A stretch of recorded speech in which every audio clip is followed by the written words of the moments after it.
जब ईरान की ये मिसाइल फायर की जाती है तो तस्वीरें ऐसी होती हैं।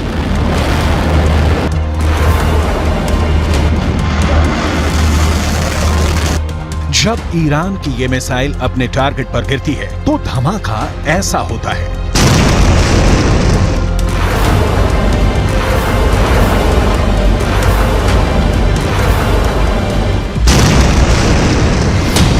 अब यही मिसाइल रूस पहुंचने वाली है और समझ लीजिए कि इस मिसाइल को लेकर बात पक्की हो गई है। ये है ईरान की फतेह 110 मिसाइल। अमेरिका इसकी दहशत जानता है, इजराइल इसका खौफ समझता है और अब इसी मिसाइल के जरिए पुतिन यूक्रेन को डराना चाहते हैं।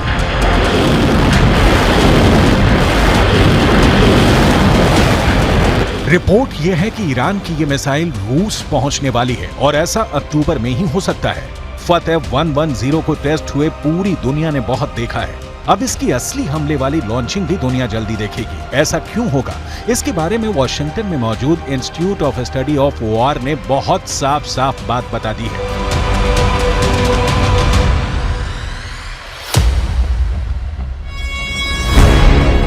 अठारह अक्टूबर को ईरान पर संयुक्त राष्ट्र की तरफ से लगी मिसाइल और ड्रोन बेचने की पाबंदी खत्म हो रही है और उसके बाद ईरान अपनी मिसाइल और ड्रोन खुल्लम खुल्ला बेच पाएगा। अब सवाल है कि आखिर ये कैसे तय हुआ कि ये मिसाइल रूस खरीदेगा?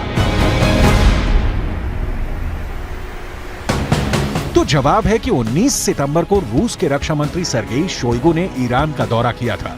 ये दौरा बहुत सीक्रेट रखा गया।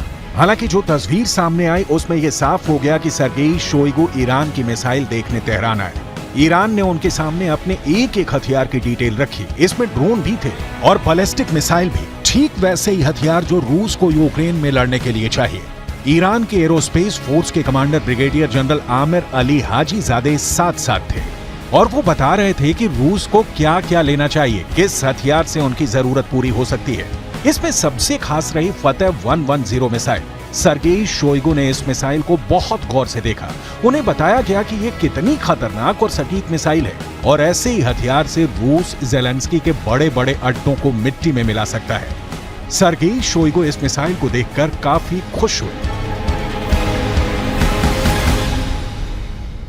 Нацелено на реализацию всего комплекса запланированных мероприятий, несмотря на противодействие со стороны Соединенных Штатов Америки и Западных союзников.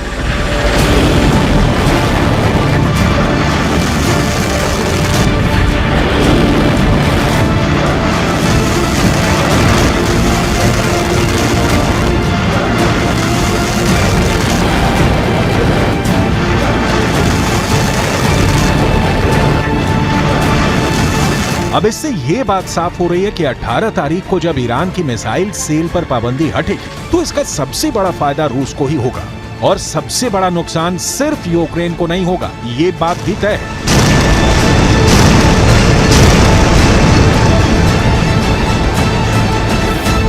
फतेह 110 मिसाइल को लेकर डर इतना ज्यादा क्यों है? क्यों है इतना ज्यादा खौफ? क्यों ईरान और रूस के दुश्मन बहुत ज्यादा घबराए हुए हैं? इसकी बहुत सी बारीक बातें हैं, आपको एक एक करके बताते हैं। इंफॉर्मेशन वॉल के जरिए आपको समझाने की कोशिश करेंगे कि क्यों इतना ज्यादा खौफ इस tactical short range ballistic missile को लेकर है। ईरान की यह मिसाइल 300 किलोमीटर की रेंज तक हमला कर सकती है। इसकी रेंज 300 किलोमीटर है और 300 किलोमीटर की रेंज में जो भी इसके दायरे में आए उसे नेस्त नाबूद कर देगी, उसे तबाह कर देती है। यानी कि शॉर्ट रेंज मिसाइल जरूर है ये। शॉर्ट रेंज मिसाइल होने के नाते कम दूरी के टारगेट पर बहुत बड़ी तबाही मचा सकती है।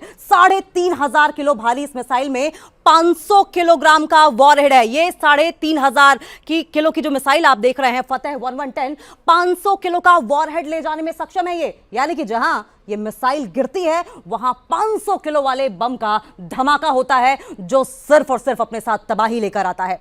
ये अपने टारगेट के 3 मीटर के दायरे में गिरती है और एक बैलिस्टिक मिसाइल का इतना ज्यादा सटीक होना, यकीन मानिए, बहुत बड़ी बात है। यह मिसाइल मिडिल ईस्ट में अमेरिका के खतरे को देखते हुए बनाई गई थी और यही बात है जो पुतिन को बहुत ज्यादा इस फतेह 110 मिसाइल के बारे में पसंद आ गई है। यह मिसाइल इस वक्त हमास के पास है। हमास वो इस्लामी चरपंथी ऑर्गेनाइजेशन है जो कि इस वक्त पैलेस्टाइन में एक्टिव है और इजरायली सेना को खदेड़ने में सक्षम है।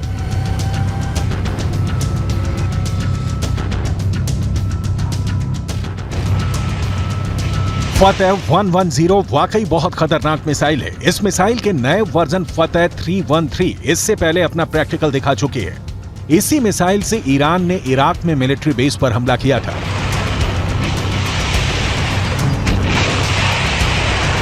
ये वही मिसाइल है जिससे ईरान ने जनरल कासिम सुलेमानी की हत्या का बदला लिया था। फतेह 313 की रेंज फतेह 110 से ज्यादा है। यही वजह है कि ईरान ने इराक में अमेरिका के मिलिट्री बेस पर यह मिसाइल दागी थी। इस मिसाइल के धमाकों ने 100 से ज्यादा अमेरिकी फौजियों को जहनी रूप से बड़ी चोट पहुंचाई थी, जिसे ट्रॉमेटिक ब्रेन इंजरी भी कहते हैं। हमले के बारे में तफसील से जानने के लिए पहले देखिए यह मिसाइल क्यों खबरों में है। अमेरिका से लेकर यूरोप तक मीडिया इसी मिसाइल की बात कर रहा है। इजरायल में भी यही मिसाइल चर्चा में है। पुतिन ने ईरान से फतेह 110 को लेकर बात पक्की कर ली है। यूक्रेन की मीडिया और सरकारी सोर्स भी अब ईरान के इस मिसाइल को लेकर बहुत ज्यादा दहशत में है। ईरान की यह मिसाइल 2002 में तैयार की गई थी। इसका निर्माण 2002 में हुआ था और तब से इसके कई वर्जन बनाए जा चुके हैं। इसका एडवांस 1 वर्जन जो है वो ज्यादा इस्तेमाल किया जाता है। इसका आधुनिक और लंबी रेंज वाला वर्जन 313 है। इसकी रेंज 500 किलोमीटर से ज्यादा की है, यानी कि 500 किलोमीटर के दायरे में जो भी इसके टारगेट पर आता है वो खत्म तबाह हो जाता है। और इस मिसाइल ने खुद को साबित करके दिखाया भी है। यूक्रेन और इजरायल की इंटेलिजेंस रिपोर्ट दावा कर रही है कि रूस को फतेह 110 के साथ जुल्फिकार बैलिस्टिक मिसाइल भी मिल सकती है। इन दोनों की रेंज 300 किलोमीटर से ज्यादा है। जब से ये बात ईरान के दुश्मनों को पता चली है वो घबराए हुए हैं। जब से ये बात ज़ेलेंस्की को पता चली है वो बहुत दहशत में है। अब उनकी एक ही डिमांड है कि किसी भी तरह यूक्रेन की फौज को ऐसे एयर डिफेंस सिस्टम से लैस किया जाए जो ईरान से मिलने वाली ड्रोन और मिसाइल को काउंटर कर सके। Сьогоднішній російський обстріл ракетами і дронами теж призвів до нових перебоїв з електрикою, але це виправляється. Відновлювальні роботи тривають. Така форма терору не дасть Росії нічого навіть зараз, коли ми ще не маємо достатньої кількості систем ППО. ज़ेलेंस्की को यह बात पता चल गई है कि फतेह 110 मिसाइल को रोकना बहुत मुश्किल है और इसमें अमेरिका भी पूरी तरह फेल साबित रहा है।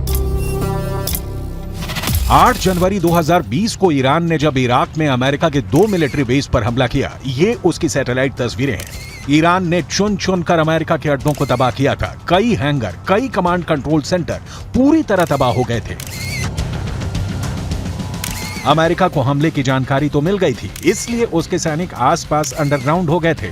लेकिन अमेरिका के एयर डिफेंस सिस्टम ईरान की फतेह 110 मिसाइल को रोकने में नाकाम रहे थे। ईरान ने ऐसी करीब 20 मिसाइलें दागी थी। ये जहां गिरी वहां ऐसे ऐसे गड्ढे बने और 100 से ज्यादा अमेरिकी सैनिकों को धमाकों से गहरा सदमा पहुंचा था।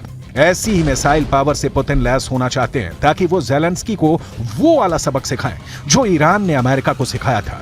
ये ना सिर्फ ज़ेलेंस्की के लिए खतरा है बल्कि पश्चिम एशिया में ईरान और रूस का एक नया तालमेल तैयार कर रहे हैं, जिसका नुकसान इजरायल और अमेरिका दोनों को होगा। Высокая динамика встреч подтверждает общий настрой на дальнейшее укрепление стратегического партнерства в оборонной сфере и военном сотрудничестве. Зона давления на Россию и Иран показывает свою бесперспективность. अब ईरान के तेवर समझने हैं तो आप 2 तस्वीरों को बहुत गौर से देखिएगा। ईरान ने पहले 19 सितंबर को रूस के रक्षा मंत्री सर्गेई शोइगु को फतेह 110 मिसाइल दिखाई और फिर 22 सितंबर को यही मिसाइल अपने बहुत ही खास परेड में दुनिया को भी दिखाई। ये काले रंग वाली मिसाइल फतेह 110 को दिखाने का मकसद है कि ईरान और रूस के दुश्मन काबू में रहें।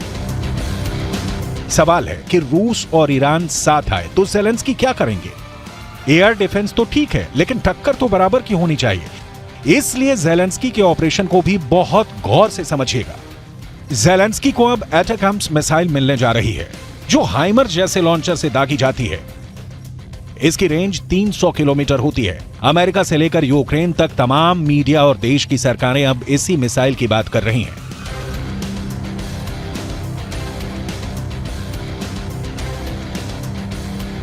एटैकम्स मिसाइल पर अमेरिका ने अभी तक खामोशी बनाए रखी थी, लेकिन अब वो ये मिसाइल यूक्रेन को भेज रहा है। अगर ज़ेलेंस्की को ये मिसाइल मिली तो उनके हमले रूस के अंदर तक होंगे और ये युद्ध का दायरा बढ़ाने वाला बड़ा खतरा हो सकता है। अमेरिका को मालूम है कि ज़ेलेंस्की ईरान से सप्लाई किए गए शाहिद 136 के आगे लाचार हो चुके हैं, और अगर उन्हें फतेह 110 जैसी मिसाइल मिली तो रूस की फौज कैसे कीव को रौंदते हुए आगे बढ़ जाएगी।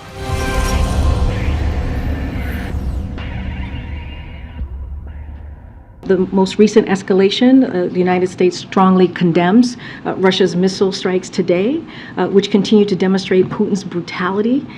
As you know, President Biden and the G7 leaders met with President Zelensky last week, and President Biden also spoke with President Zelensky one-on-one the day before that G7 conversation. We are in daily touch with the Ukrainians across the administration, from the National Security Advisor to the Department of Defense and the Department of State. On Friday, we announced an additional $725 million in security package for Ukraine to provide critical needs for it to defend itself, continue to defend itself and bravely. इससे पहले Iran के शाहिद 136 ने बहुत बड़ी तबाही मचाई है। ये वाकई बहुत खतरनाक ड्रोन है जो अकेले हमला नहीं करता, बल्कि एक साथ कई ड्रोन लॉन्च किए जाते हैं।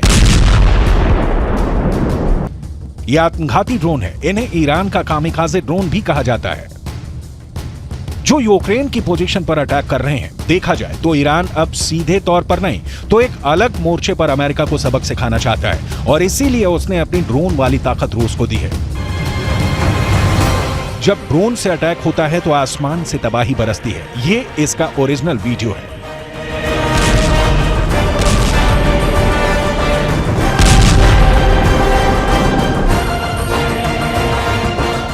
ड्रोन जब ऐसे गिरता है तो बचने का कोई तरीका नहीं रहता।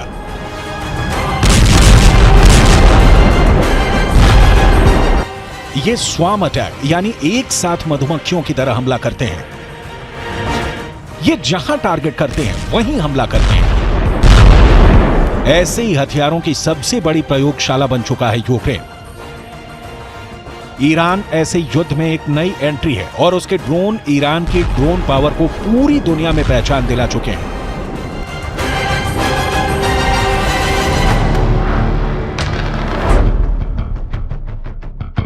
अब बारी फतेह 110 मिसाइल की है, जो पुतिन को गजब की पावर देगी।